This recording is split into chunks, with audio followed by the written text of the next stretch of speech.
Salve, salve, meus amores do nono ano, tudo bem com vocês? E então, semana passada nós tivemos a nossa avaliação diagnóstica, né? Muito bem, então essa semana nós não vamos ter nenhuma atividade nova e a gente vai fazer o seguinte, vamos fazer uma correção da nossa avaliação diagnóstica. Essa vai ser a nossa revisão, a nossa forma de revisar. E aí a gente já começa, olha só, observando esse um quadro, essa imagem interessantíssima, né? Da proclamação da República, que é parte do nosso conteúdo, né? Tá lá os militares, tudo na praça, alguns com a mãozinha, né, levantando, segurando o chapéu, acenando, como se estivesse saudando esse novo momento no Brasil. Isso nem foi assim, né?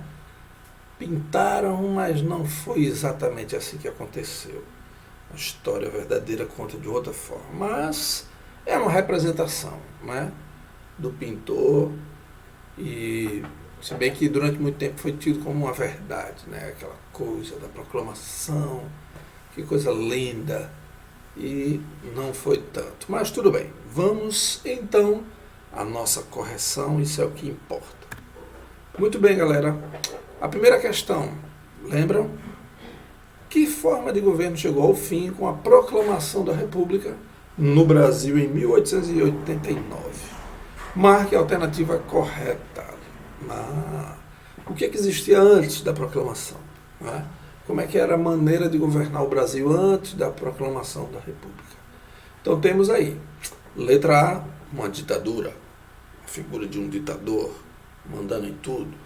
Letra B, uma dinastia, né? Dinastia. Letra C, uma monarquia. Será? Letra D, um bispado, ou seja, os bispos mandando, a igreja mandando. E letra E, a anarquia. Ninguém manda, era uma anarquia só. Então, qual dessas é a alternativa certa? Acertou quem marcou a letra C. Olha, galera, muita gente marcou errado isso aqui, viu? Então vamos trabalhar em cima disso. O regime que existia antes da República era a monarquia brasileira. Em 1808 chega a família real, lembra Dom Pedro I, proclamação da independência, né? O imperador Dom Pedro I, o rei Dom Pedro I, o monarca Dom Pedro II, né? A fofinha da Isabel, princesa Isabel. Então, era a monarquia, tá? Não esqueçam. Segunda alternativa. Segunda questão. Que classe social foi determinante para a implantação da República? Quem foi da sociedade? Que setor da sociedade? Que galera da sociedade foi determinante para a República acontecer? Vamos lá. Letra A, burguesia. Serão os burgueses. Letra B, médicos. Os médicos reivindicavam, né, melhores salários, sei lá. Letra C, os condes. Nós tínhamos aqui na monarquia vários títulos de nobreza. Será que eles queriam a república? Ou letra D, os militares, né? Força, o exército, marinha. Né? Ainda não tinha aeronáutica nessa época, né? Exército e a marinha. Então. E a letra E, os escravos. Nossa, será que os escravos tiveram essa importância na implantação da República? Marcou certo quem escolheu a letra D, os militares. Eles sim, foi uma classe que foi determinante, se organizaram ali, Marechal Deodoro, Floriano Peixoto, a galera, né, os militares. Próxima questão. O governo de Deodoro da Fonseca, o militar Marechal Deodoro, ficou conhecido como República das Espadas, ou da Espada, porque era Deodoro da Fonseca e Floriano Peixoto, eram militares de patente alta, e a espada era uma indumentária da roupa, né, do militar. Então tinha a espada, República das Espadas. Bom, entre outros problemas, teve a questão aí econômica, chamou muita atenção, até, vamos dizer assim, teve uma repercussão internacional. A crise financeira foi apelidada na época de encilhamento. E a pergunta é, quem era o ministro da Fazenda? Quem era o cara que comandava essa pasta da Fazenda nesse período? Alternativa A, Olavo Bilac, um nome diferente, né? Olavo Bilac. Eu conheço esse nome de algum lugar. Será que é a alternativa B, Manuel Bandeira? Ou a alternativa C, Rui Barbosa?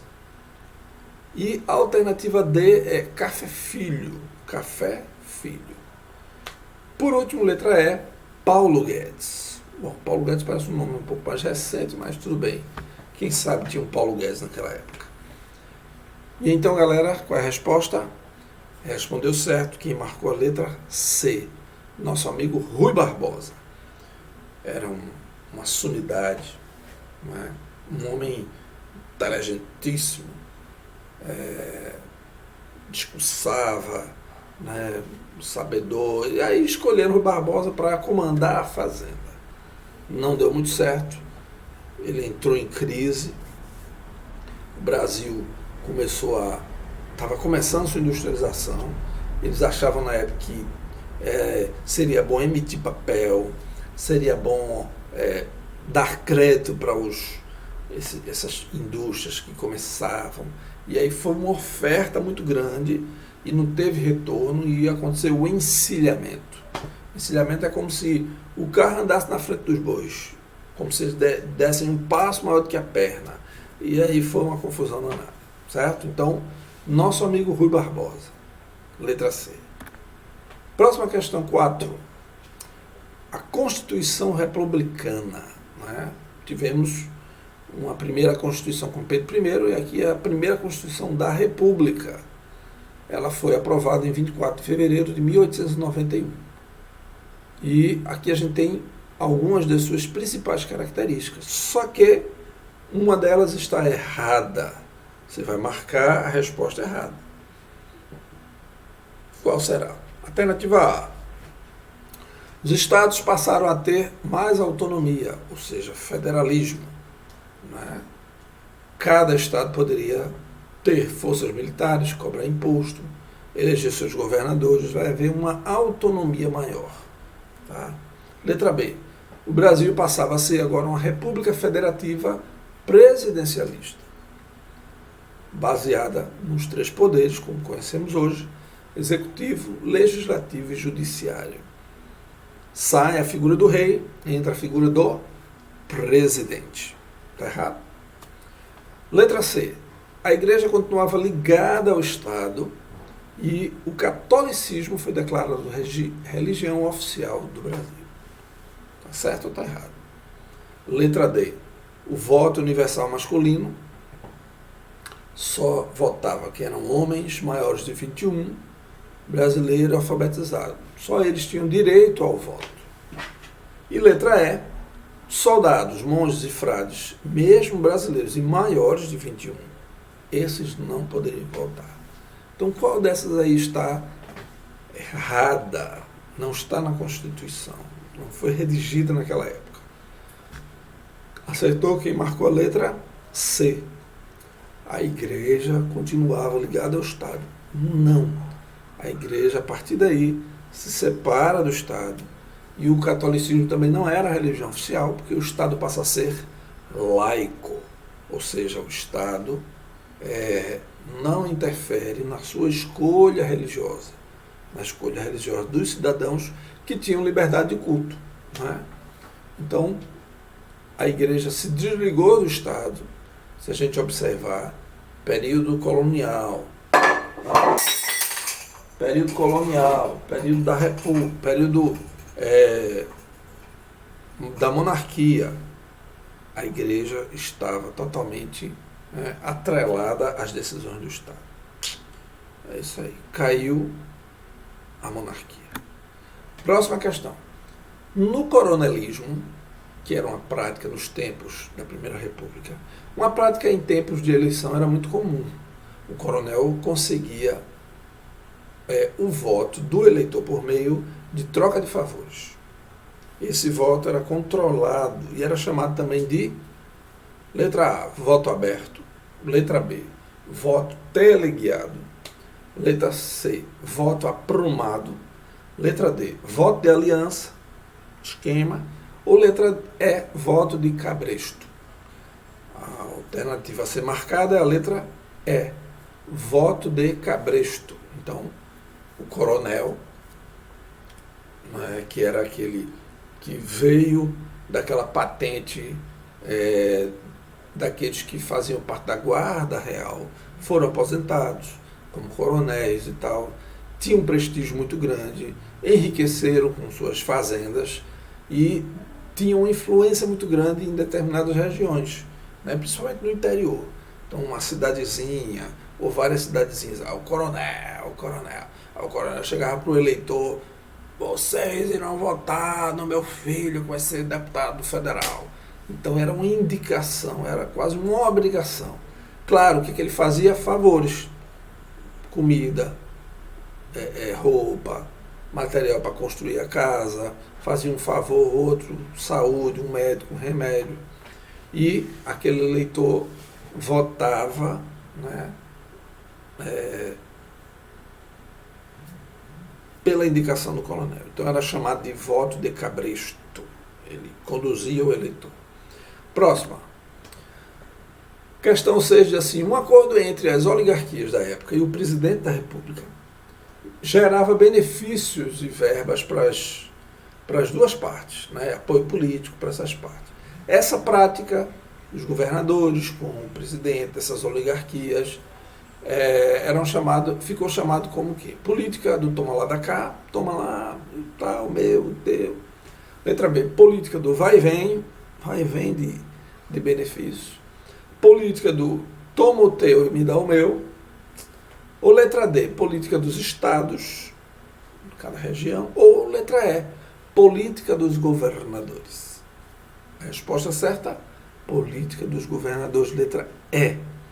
Né? Os governadores e as suas oligarquias faziam esses acordos com o presidente, coisa que faz tempo que se existe no Brasil. Beleza? Próxima questão. Durante a Primeira República, ocorreu o início e o crescimento das indústrias no Brasil. É isso aí. Qual foi o estado brasileiro que mais se desenvolveu com a presença da indústria? Letra A, Rio de Janeiro. Rio de Janeiro era a capital do Brasil. Brasília surge muito tempo depois.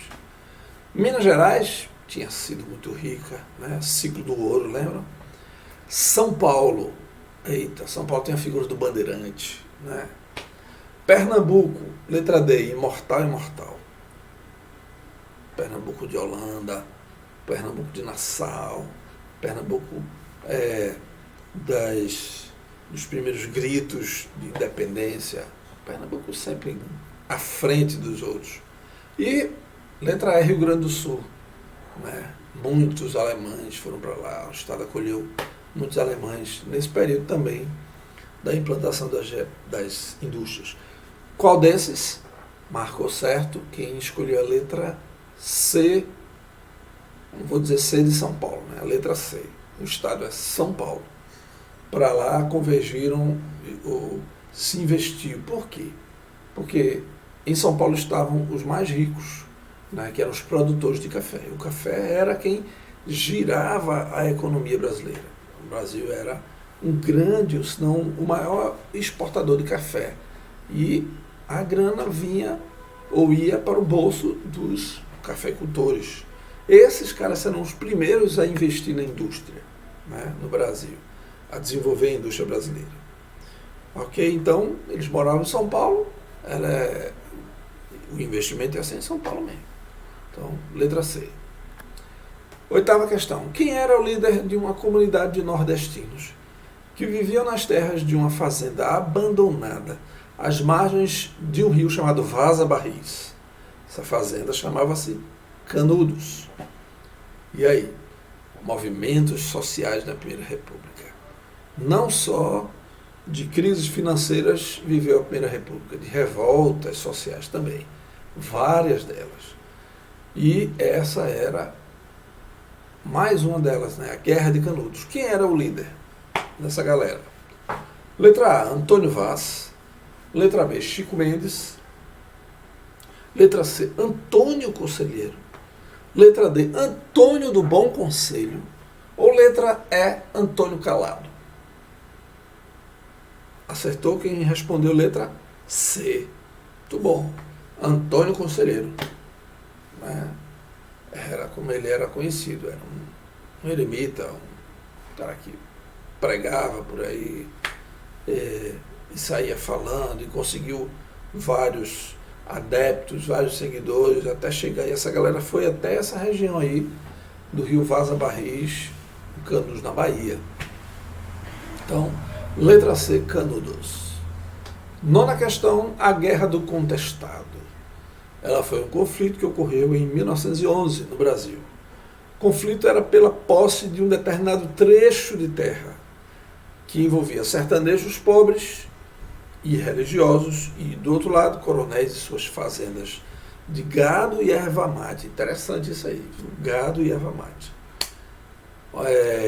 Conflito entre essas classes religiosas, ou essas classes sociais, né? Esses grupos aí. A pergunta é, quais estados foram envolvidos nesse conflito? Letra A, São Paulo e Paraná. Letra B, Rio de Janeiro e São Paulo. Letra C, Paraná e Minas. Letra D, Santa Catarina e Paraná. E letra E, São Paulo e Santa Catarina. Qual é? Dou-lhe uma, dou-lhe duas, dou-lhe três. Resposta certa, quem marcou? Letra D, Santa Catarina e Paraná, os estados vizinhos lá no sul. E essa foi a fronteira aí, foi uma região contestada entre os dois, né? E por lá ia passar uma linha de trem, uma ferrovia, e foi uma confusão danada, né? Então, letra D, Santa Catarina e Paraná. A última questão, eu deixei uma questãozinha aberta para vocês. E aí, quem lembrou? Qual o principal personagem do movimento que ficou conhecido no Rio de Janeiro como Revolta da Vacina? Quem foi? Foi um médico sanitarista chamado Oswaldo Cruz. Temos aqui um hospital em homenagem a ele, Oswaldo Cruz. E quais doenças se pretendia controlar? Tinha várias, mas a principal delas era a varíola, né? E aí ele entra naquela campanha de obrigar o povo a se vacinar. Eita, foi uma confusão danada. Revolta da vacina, Oswaldo Cruz, e a doença, uma delas era a varíola, pneumonia, varíola, várias doenças aí da época. Ok, pessoal? Essa é a última questão, a gente se despede, a gente fez uma rápida revisão, a gente leu todas as questões da nossa avaliação e eu espero que vocês olhem com atenção, depois revejam esses assuntos e espero que a gente se veja em breve, tá? Estou com muita saudade de todo mundo, um abração, a vontade danada de abraçar vocês, mas não vai dar, né? A gente faz um abraço virtual.